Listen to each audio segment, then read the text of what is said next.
In music history, there are some bands who clearly wanted to do well, but then there's also a very small number of bands that appears they worked hard at not doing well. Welcome to the Beat Motel podcast Bonus Bobbins episode. We're talking about the best stroke worst band you've possibly never heard of, The Replacements. Let's do it. You're listening to the Beat Motel podcast, and we need to warn you that we like to use words like fuck, shit, and syndicalist. Before we go any further, I need to make it clear we're talking about The Replacements, the band, not this or this. No, not that crap. The Replacements existed mostly in the 80s, crept through into the 90s, arguably a little bit. The Replacements are one of these bands that you might not have heard of, but you've definitely heard of some of the bands they've influenced. A bit like the cliche about the Velvet Underground being that they only sold 1,000 copies of their first album, but every single one of those 1,000 people went on to form an influential band. I'm going to list some of the bands who say in interviews that they're being influenced by The Replacement. Look at all these names popping up. Favourites of mine here on Beat Motel include Against Me, who we talk about too much, but there's a lot of big names here. The Replacements formed in 1978 in the land called America, and Tommy Stinson, the bassist, was only 11 years old when they started. You might wonder how he joined the band. Well, he's the baby brother of Bob Stinson, that fella on the left in this picture. Let's start with what the Replacements sounded like. They were brilliant and terrible, often at the same time. Before we get into some of the details and the fun stories around The Replacement, let's have a quick whip through their discography. They're one of those bands that changed with every single album they released, so I think it's worth going through them. First up, we have Sorry Ma, Forgot to Take Out the Trash from 1981. And here's a little blast from one of the songs on that. Can't play much of the song, unfortunately, because of YouTube copyright gubbins, and, well, quite rightly, The Replacements own the rights to their own songs, hopefully. One of those bands where you really can't be sure how good the record deals they signed were. My favourite line from a song on this album is, I hate music, it's got too many notes. Tommy said so. One of the really nice things about The Replacements, they do mention each other in songs quite a lot. So Tommy the bassist, music, I hate music, Tommy said so. There's lots of times where other band members get mentioned throughout. In fact, Tommy seems to get a lot of attention. In a later album, there's a song called Tommy Gets His Tonsils Out, and it's about the time that Tom Stinson had his tonsils taken out. Let's move on to the next album. Stink. Not technically an album. It's technically an EP, but it's an EP with 8 tracks, and if that's not an album, I don't know what is. So this came out in 1982. My favourite track on this is Kids Don't Follow. It's got one of the best intros to any song I think I've ever heard. It's an actual recording of a police raiding a house party in Minneapolis. I'm going to play you just a little bit of that. This is the Minneapolis police. The party is over.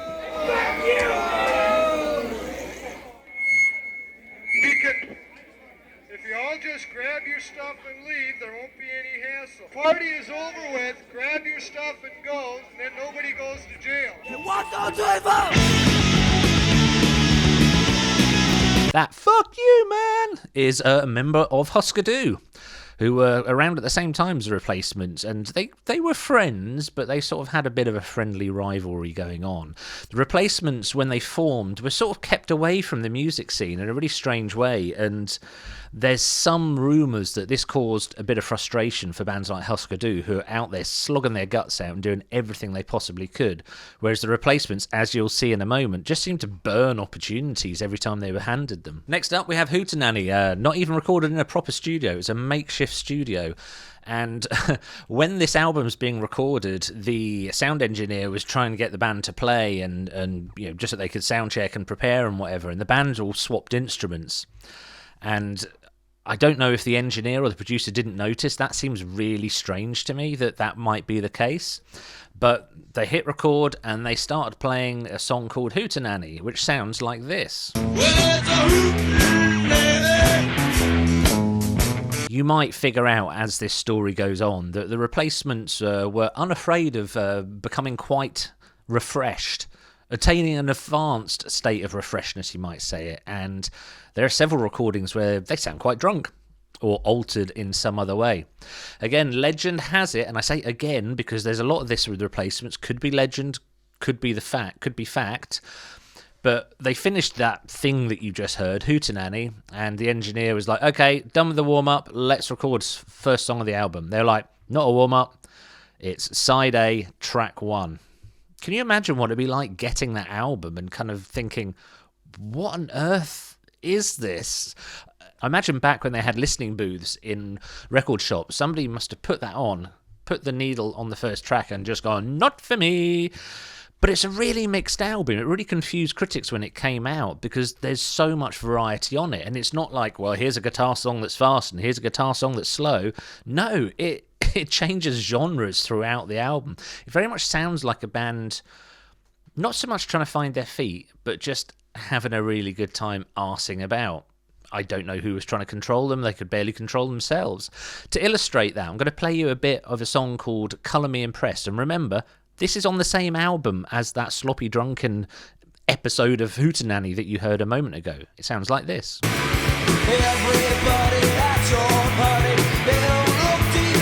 And the album continues to develop. There's this unbelievably heart-wrenching song. Again, heartbreak, another common theme throughout the Replacements.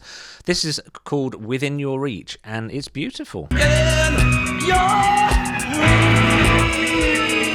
In 1984, the album Let It Be was released. Famously, the Beatles played on a rooftop for the Let It Be film or album or whichever it was. Yeah, we're good with facts here.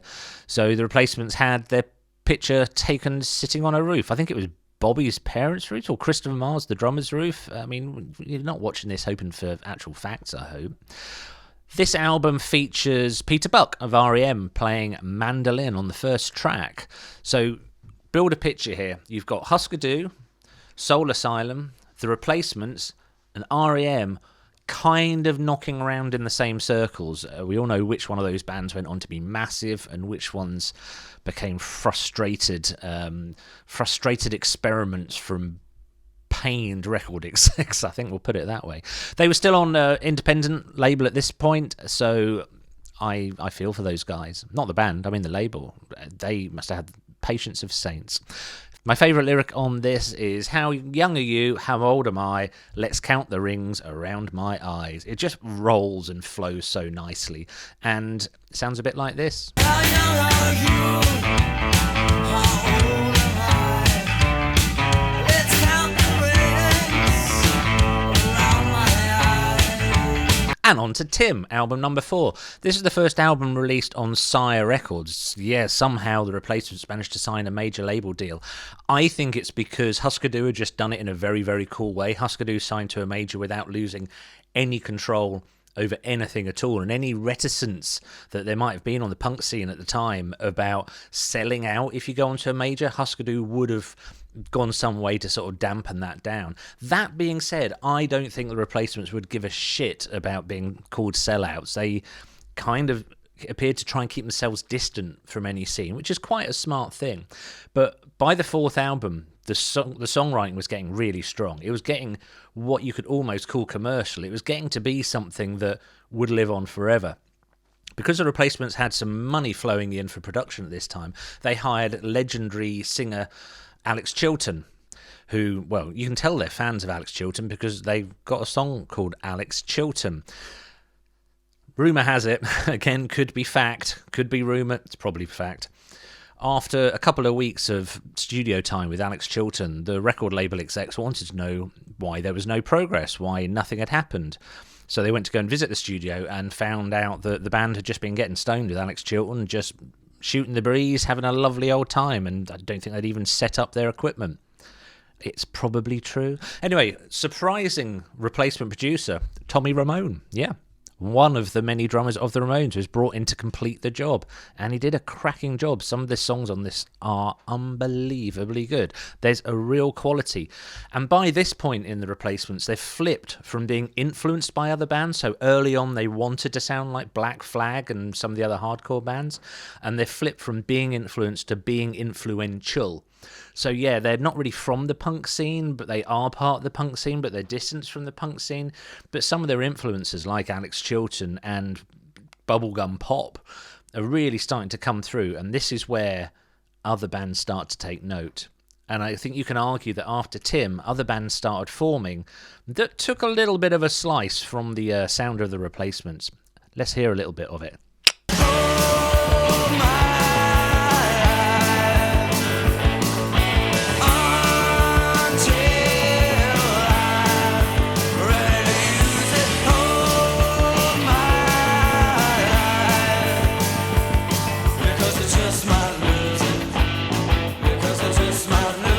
Sadly, Tim was the last album that Bob Stinson, the guitarist, made with the Replacements. He was fired fairly unceremoniously after the recording. He had some issues. Creative differences were cited, but also a crippling heroin addict and other quite serious issues. And to get fired from a band like the Replacements for having drinking problems is utterly bizarre. They had such a reputation for being heavy drinkers. There's clips from fanzine recordings which are on YouTube somewhere talking about this, and Tommy Stinson, when he's about 15 or 16, is talking about falling off the wagon, which is pretty wild and pretty sad, really, I think. And I'm going to quit with this patronising jibber jabber and move on. They needed a new guitarist. At first they said they wouldn't have one, and another Replacement story is coming up. The story is they were sat in a bar and they decided, yeah, we're going to have to get another guitarist. I mean, Westerberg, the singer singer-guitarist, is a great guitarist. But legend has it, they said, we're going to hire the next person who walks through that door. The person who walked through the door at that moment was none other than Slim Dunlop. Now, he was a guitarist already. You know, they weren't just, I guess, going to hire someone who couldn't play guitar. But he was from the country and western world, which I think at the time is something that Westerberg was becoming more aware of and more in tune with. So I'm not sure I buy the story that they just sat looking at the door of a bar waiting for the right person to walk in, because Slim Dunlap was such a good fit. I think that is probably a fake story. And just look at this picture. Slim fitted in so well. That's him on the left there with the face. Yeah. Next album was Don't Tell a Soul. Probably my favourite Replacements album. It's the one that fits any mood. The earlier albums, if you want a fun record, if you want something with quite high energy, but Don't Tell a Soul is just immaculate. In my opinion, Let It Be is the best Replacements album because it's got the best variety and it's got just raw influence coming in, and Tommy Stinson's bass sound is incredible. But Don't Tell a Soul's the one you marry. So if Let It Be is the one you have a wild one-night stand with, Don't Tell a Soul by the Replacements is the one you marry and you will be with forever.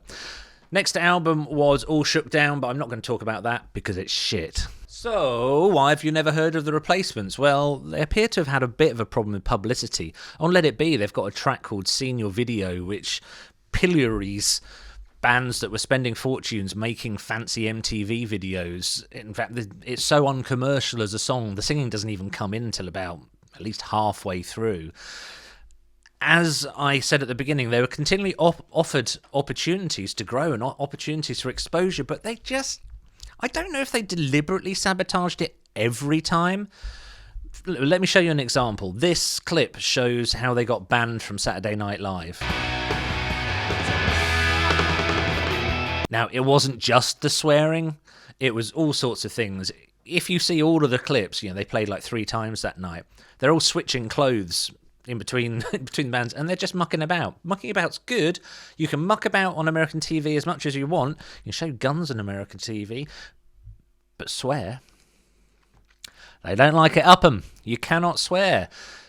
The clothes are worth talking about, actually, because at this time, the Replacements were touring quite a lot, and they still didn't really have much money, despite that juicy deal from Sire Records. So they were shopping in thrift stores, or what we'd call in the UK the Chazza shops. And rather than just buying normal people clothes, they were buying the most outlandish stuff they could find. I think they look cool as shit this era. I think they look absolutely great. The hair is getting a bit kind of late 80s, but the costumes, the things they wear are just absolutely wild and a lot of fun. They look like a cross between a retired golfer and, I just don't know, Lollipop Lady? Could be anything. One of the other opportunities the Replacements famously wasted was the opportunity to make good pop videos that would have gotten good rotation. The songs were strong. So here's a good example of how they kind of deliberately sabotaged this, and again, I don't know how Sire Records let them get away with this. They were given a chunk of money to make a video. So they made a video, and the video is somebody putting a record on, the single, and then the video just kind of shows the record going around, shows a speaker. I mean, legend has it, the label were furious, and they said, look, next time, you have got to be in the video. Again, I'm not sure how much I buy this, because I'm sure Sire, that dealt with the Ramones, wouldn't have been against a little bit of weirdness, a little bit of controversy. So the idea that they could have just recorded a speaker, blown the budget on booze or whatever, and the label not knowing about it until it was actually on MTV is just nonsense. There's too many people involved. But it fits the dialogue that is around the Replacements so well. So bear in mind, next record, the label said, you've got to be in it. You've got to be in the record. You've got to be in the video. So they released a video of them all sitting on a settee. Again, songs playing in the background. That part they fulfilled, but they're not doing anything. They just sat there on the settee, just chilling, just doing what they want. I said I'd talk about some of the really fun aspects of the Replacements. One of them is their legendary bootlegs. The Replacements were fantastic live sometimes, and they were just horrifically bad sometimes. Alcohol and substances probably were involved. One of the best examples is the legendary bootleg, The Shit Hits the Fans. The cover looks like this, and if you look closely, Bob's Barbershop, I don't know what is going on here, but it's very reminiscent of that siege mentality that bands get, where they just kind of have an inside joke that they impose on the world. I'm fairly sure that barber chair looks like a knob. But you see, Asylum Cut, which I guess is that weird cut Bob Stinson had, you can pay $20. It says Asylum Cut, $20 or lines. I assume they meant, doing lines like when you get published at school, but I can't be sure. The Replacements on these bootlegs would, sometimes not even play any of their own songs. Sometimes they'd start a set kind of okay, and as the booze kicked in, it would just kind of take a nosedive. And they'd just start attempting cover versions of popular songs, often without having ever attempted to cover them before. There's sloppy bands, and then there's bands that are just hilariously sloppy. I mean, bad. People used to walk out. A good example of how far the Replacements took this let's get annihilated on stage thing is when they were booked to play CBGB's, the legendary place where Blondie, Television, so many Ramones, so many amazing bands played. They decided they were never going to be the best band to play at CBGB's, so they decided to be the worst. And they were. Here's another great example of one of their bootlegs. It ain't over till the fat roadies play. Yeah, it wasn't always just the Replacements on stage. Sometimes one of them would wander off, and a couple of the roadies just became a common part of the act, coming on at the end and singing whatever they wanted, I assume. One of the things I love about the Replacements is how they played with cliche in a way that NoFX would do many years later. Well, a few years later. Well, actually, sort of at the same time. But Replacements probably did it first. For example, there's a real cliche at the time where bands would stand near railway tracks with legs akimbo, trying to look, I don't know, tough or something. So the Replacements went, right, we need a band photo on railway tracks, but yeah, we're going to do it differently. We're going to sit on a settee. I don't know, actually, if that's the same settee that was in that other music video. Maybe it was. Maybe it gets a credit. So, there's only so far I can go with just listing facts and telling you tons of stuff about the Replacements. If you want to learn more, I thoroughly recommend you do. Then just look them up on Wikipedia. Just look for stories. Just put in Replacement stories. It might help you to know that fans call them the Mats. The Mats. If you're more of a reader, I heartily recommend Lemon Jail, On the Road with the Replacements, which is written by Bill Sullivan. There you go. There's your introduction to the Replacements. What's your favourite Replacement song? Let me know in the comments, or just give me shit in the comments. I don't care. So thanks for watching. That was a Beat Motel Bonus Bobbins episode. We wrote a bunch of episodes when we started this podcast that we never quite got around to filming because they're a bit scripted, but I don't want to just chuck them in the bin. Anyway, if you like this, go to the channel, subscribe, search for Beat Motel Podcast on any podcast platform and get involved, by which I mean use your ears and find out more. That light is bright. Fucking hell. On Earth in 1864. summoning FBI forces and human eyes to perfect their son of God in order to assimilate planet Earth.